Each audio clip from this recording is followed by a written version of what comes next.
So this evening, I'm testing out my latest version of the JPRO Diagnostic software, and I'm doing it by regenerating a Hino box truck, a Hino straight truck.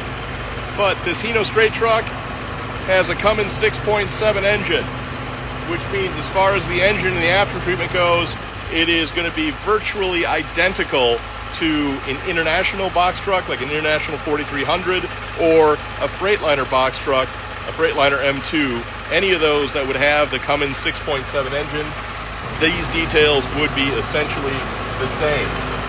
So let me take you over to JPRO.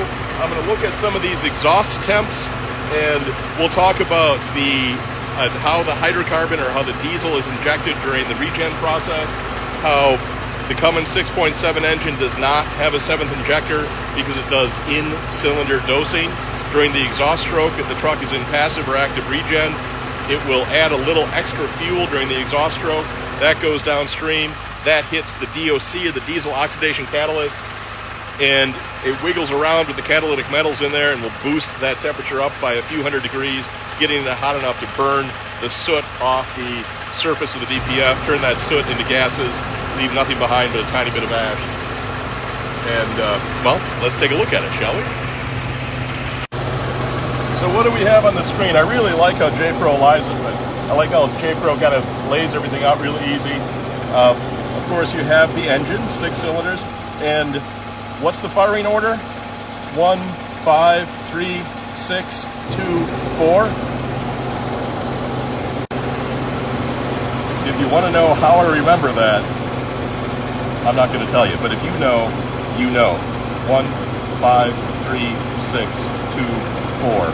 Once you know it, you never forget it. Anyway, let's take a look at some of this information now. The software shows the 7th injector, but notice it says after-treatment pressure, injector pressure. That is because the Cummins 6.7 does not have this 7th injector. It's doing in-cylinder dosing. Anyway, so we have got exhaust coming off the engine at about 588 degrees. I've seen it get up around 605, so let's call this 600 degrees. We've got 600 degrees coming off the engine. It's dosing some hydrocarbon. That's hitting the DOC. You can see the inlet of the DOC is 590, and just a few inches after the DOC outlet, or the DPF intake, is 1,067. And these numbers are always going to be, they'll always end up around 1,000. On some trucks, like the Detroit, this number is going to have to get up to about 780 or 800 degrees, 750. Over 700 degrees before it's in true regen. On the Cummins 6.7, it must run a little bit cooler. It's at 589, 600, and that's regen temps. But any truck in regen is going to be producing 1,000 or more degrees on the outlet, because you need to have it get that hot to burn the soot off. Now, sometimes you'll see that the intake temp, I'll show you this. Sometimes it'll say DPF intake or DPF inlet. Sometimes it'll say DOC outlet. Just remember, it's measuring the exact same thing. It's measuring the temperature coming off of the DOC. And that's where you want to see that spike in temp up to around 1,000 degrees during the regen, then you know everything's getting hot enough. Why do they call it a DOC outlet or a DPF inlet? It simply has to do with which component the probe of the temperature sensor is poking into. So if the probe of the temp sensor is physically attached to the outlet side of the DOC, guess what? It's called a DOC outlet temp set. If it moves over 2 inches or so and it's probing into the inlet of the DPF, it's called the DPF inlet. But no matter what, they're reading the exact same thing. What can cause these temps to not get to where they need to be can be even tiny exhaust leaks upstream where it's not getting hot enough off of the engine. You might have a really dirty air filter. You might have a cooling fan that's stuck on. You might have, keeping the engine temperature too low. You might have a thermostat that's not opening properly, keeping the engine temp too low.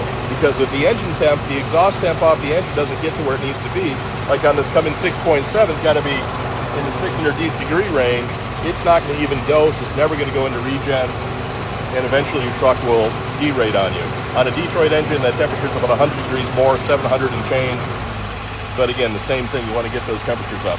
Let's take a look back at our regen on JPRO. Pressures and temperatures are looking really good. It's been running for about 40 minutes. A Regen will normally run for 40, 45 minutes or so. Now, the DPF, we actually clean.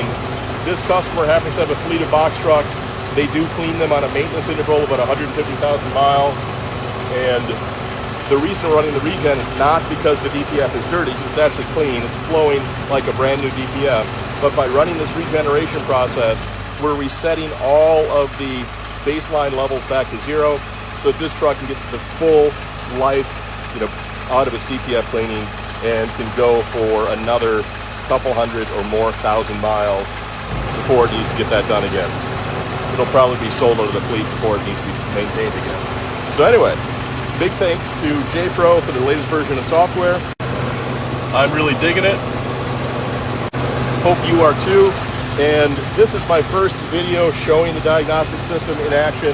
So bear with me as I learn with you how to squeeze every drop of value out of the JPRO software. If you want to learn more about diagnosing your truck, doing regeneration, getting your DPF tuned up, or about the JPRO system itself, and if you're interested in getting a legit copy of JPRO, because I know there's a lot of pirated stuff out there, let me know. We've become an authorized dealer for JPRO, so yes, I'm pushing it a little bit, but I really like it. And so what we're doing is, for people that follow us, friends of the channel, if you're in the market for JPRO, give us a call. We might be able to give you a little extra discount on it, save you some money, and also be there to support you along with the team at JPRO that will be sort of supporting you as well. So this thing should be wrapping up soon. Thank you so much for watching.